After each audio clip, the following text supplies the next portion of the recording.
Snapchat, good afternoon, what's going on? If you're wondering if I ever get out of this thing, the answer is no. If you're wondering if it stinks, the answer is yes. A quick midday lesson. We're doing mini lessons. How do you like this format? Let me know if you like the mini lesson format. Sometimes I don't have time to do a full lesson, so I do it. Watch this.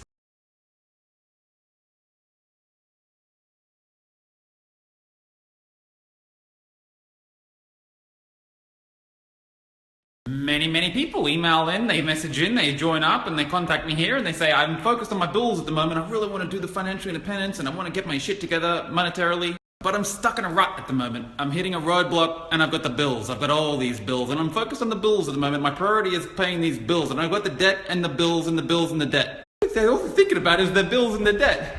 What happens when you think about bills and debt? You get more bills and debt. You get what you think about.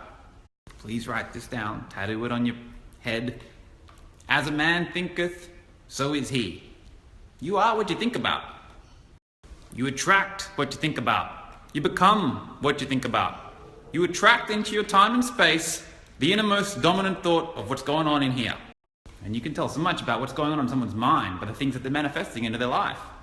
They keep getting bullied around by partners. They keep getting sick, keep beating themselves up.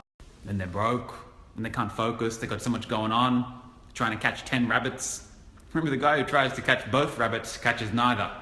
And so you might be thinking, that's really romantic story, Lewis, but it's really easy to think about all the nice stuff that you want when you're looking at this fucking amazing view. To which I would say, yes it is. But this wasn't always around. I wasn't born with this. I thought about this every friggin' day when I was broke. And that is the art of manifestation. When things aren't going your way, what are you thinking about?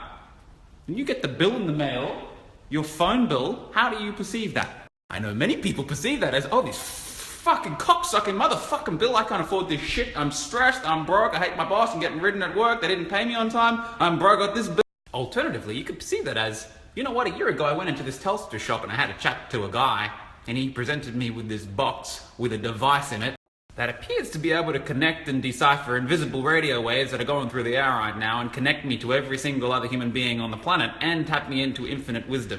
You want to go through history and you look at all the genius minds, all the visionaries that made what you're doing right now, watching some scallywag in a fucking Kmart Mother's Day collection robe talk through the phone. You want to get a pen and paper and one of your pads that you have lying around the house now and take a list of all the people who made it possible. All the people from your telecommunications company who got together and took a risk and built a company for you. Or maybe you want to think about writing a thank you letter or a thank you note or a little paragraph or a social media tweet and say thank you to the guy who you sat down with at the telecommunications store. He trusted you. He believed in you. You want to keep taking note of all the people to be grateful for, all the opportunities that you have access to in your hands right now. You want to keep writing thank you until when you see the bill, you say, I can't wait to pay this bill.